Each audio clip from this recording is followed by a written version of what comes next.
తాగు సాగునీరు అందించడమే ప్రధాన లక్ష్యమని తుంగతుర్తి కాంగ్రెస్ అభ్యర్థి అద్దంకి దయాకర్ చెబుతున్నారు. గత ప్రభుత్వ హయాంలో నియోజకవర్గం ఏమాత్రం అభివృద్ధి చెందలేదన్న ఆయన గాదర్ కిషోర్ను ఓడించడం కష్టమైన పనేం కాదని ధీమాగా ఉన్నారు. కాంగ్రెస్ నాయకులంతా ఒక్కటైతే తన గెలుపు నల్లేరుపై నడకేనంటున్న అద్దంకి దయాకర్తో మా ప్రతినిధి ముఖాముఖి. హోరాహోరీ పోరుకు వేదిక అవ్వబోతున్న తుంగతుర్తి నియోజకవర్గంలో కాంగ్రెస్ పార్టీ తరఫున అద్దంకి దయాకర్ బరిలోకి దిగబోతున్నారు. కాంగ్రెస్ పార్టీకి బలం ఏ విధంగా ఉంది, ఇక్కడ అసమ్మతిని ఏ విధంగా ఎదుర్కొంటున్నారు, అటు గాదర్ కిషోర్ని ఏ విధంగా అడ్డుకుంటారన్న విషయాలను మాట్లాడేందుకు దయాకర్ మనతో ఉన్నారు. దయాకర్ గారు, మీరు చివరి నిమిషంలో టికెట్ సాధించుకున్నారు. కాంగ్రెస్ పార్టీలో కూడా మూడో జాబితాలో మీకు టికెట్ వచ్చింది. మీకు సమయం తక్కువగా ఉంది. ఇలాంటి పరిస్థితుల్లో మీరు ఏ విధంగా ప్రచారం చేసుకుంటున్నారు? రోజుకు 10 గ్రామాలు అనేది మామూలు అంశం, సమయం సరిపోతుంది. కానీ ఈ డిలే కూడా నా తుంగతుర్తి ప్రజలకు ఒక క్యూరాసిటీని పెంచింది, అందరిని ఏకం చేసింది. పార్టీలు పక్కన పెట్టేసి న్యూట్రలిస్టులు కూడా దయాకర్ అయితే తుంగతుర్తికి బాగుంటుందని ఈ పోలరైజేషన్ వన్ సైడ్గా కావడానికి ఎక్కువ అవకాశం ఉన్న పరిస్థితి ఉన్నది. కాబట్టి అది పెద్ద సమస్య కాదు నాకు.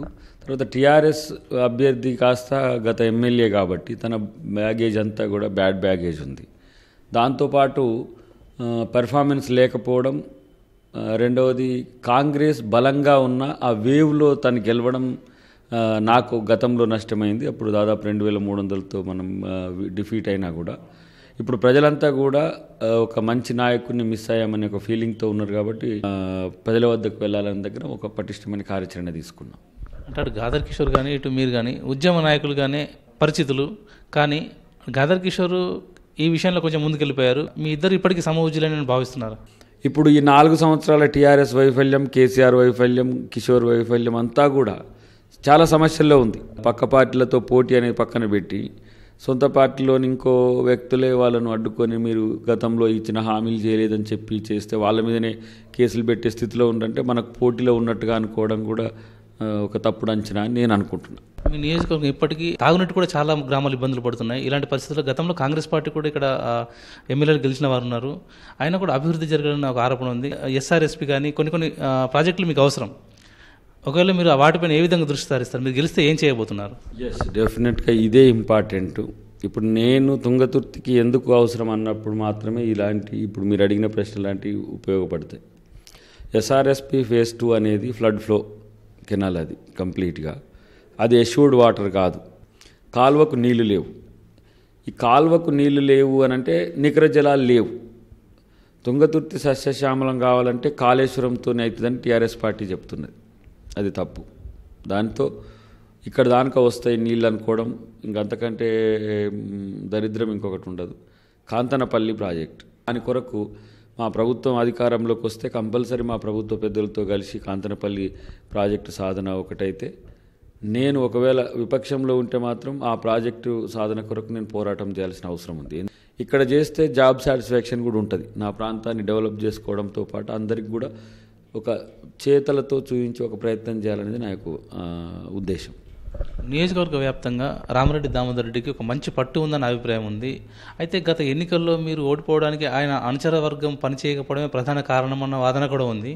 అయితే దీనిపైన మీ అభిప్రాయం ఆ విధంగానే ఉందా? ఈసారి ఆ వర్గం మీకు ఏ విధంగా సహకరించబోతుంది? దామోదర్ రెడ్డి గారు గతంలో కూడా సహకరించిండ్రు. ఇప్పుడు కూడా అంతకంటే ఎక్కువ కూడా సహకరించడానికి అవకాశం ఉంది. ఎందుకంటే ఈరోజు జరుగుతున్న పరిస్థితుల్లో అధికారం కోల్పోయిన తర్వాత పూర్తిగా 2 ప్రాంతాల్లో సూర్యాపేట కానీ తుంగతుర్తి కానీ 10 సంవత్సరాల నుంచి కాంగ్రెస్ పార్టీకి అధికారం లేదు. కార్యకర్తలు చాలా బలంగా ఉన్న ప్రాంతం. గతంలో దామోదర్ రెడ్డి గారు ఏఐసిసి అధ్యక్షులు ఆ రోజు సోనియా గాంధీ గారి ఆదేశాల మేరకు ఆయన సహకరించిన టీఆర్ఎస్ వేవ్ మాత్రమే ఆ నష్టాన్ని నాకు చేసినట్టుగా నా వ్యక్తిగత భావన, తర్వాత పరిశీలనలో తేలిన భావన కూడా. ఇప్పుడు కూడా తను పార్టీకి వ్యతిరేకంగా చేయకపోగా నా గెలుపు కొరకు తన శ్రేణులన్నింటినీ కూడా నా వెంట దించడానికి ఈరోజు ప్రయత్నం చేస్తున్నాడు. ఇప్పుడు మీరు జరగబోయే మీటింగ్ కింద ఈ 2 వర్గాల మధ్యన సమన్వయ మీటింగ్కే నేను ఇక్కడికి తెచ్చుకున్నా. తుంగతుర్తిని గెలిపించుకోవడమే లక్ష్యంగా వాళ్ళ శ్రేణులన్నింటినీ కూడా కదిలించడం నాకు కలిసి వచ్చే అవకాశం.